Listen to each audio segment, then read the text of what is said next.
Angel Reese issues strong message to WNBA after players' viral "Pay us what you owe us" statement over CBA talks.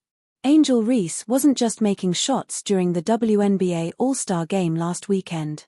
She was making a statement that echoed far beyond the Gainbridge Fieldhouse. When players walked onto the court wearing black warm-up shirts emblazoned with "Pay us what you owe us" in bold white letters, they weren't just warming up for an exhibition. They were drawing a line in the sand as collective bargaining negotiations continued to stall. What makes revenue sharing Angel Reese's non-negotiable demand? Reese has emerged as one of the most vocal advocates for players during these crucial contract talks. The 23-year-old Chicago Sky forward, despite being in just her second season, refuses to stay quiet while the league and Players Association work toward a new collective bargaining agreement. During her recent interview with ESPN's Elle Duncan, Reese made her priorities crystal clear. When pressed about the one issue she absolutely won't compromise on, Reese pointed directly to revenue sharing. The team revenue. The revenue shares. That's really important for us. We deserve it. I know we're not letting up. We are going to do whatever it takes to get what we deserve, Reese said.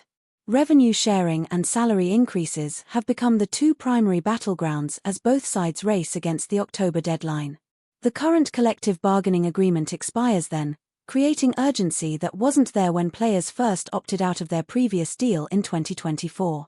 That earlier agreement had been in place since January 2020.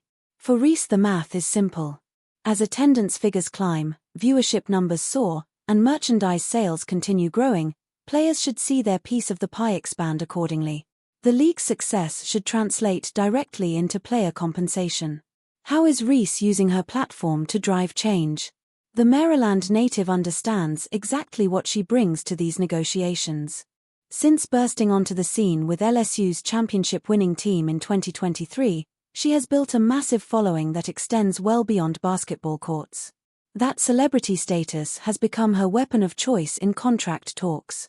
"I'm just going to continue to educate myself on what's going on and staying involved.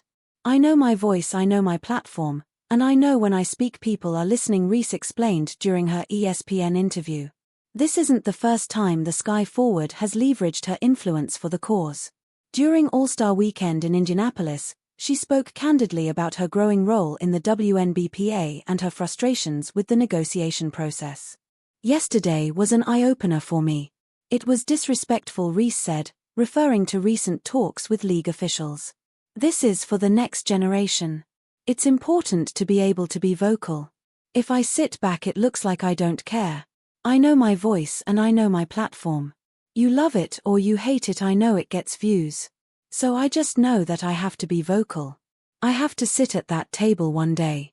Reese's commitment to the cause runs deeper than public statements.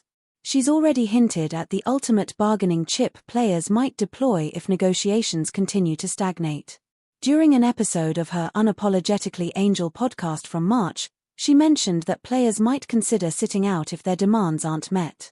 With October approaching and both sides still far apart on key issues, Reese's unwavering stance on revenue sharing could determine whether fans see their favorite players on the court when the season tips off. The All-Star forward has made it clear that backing down isn't an option, especially when she believes the future of women's professional basketball hangs in the balance.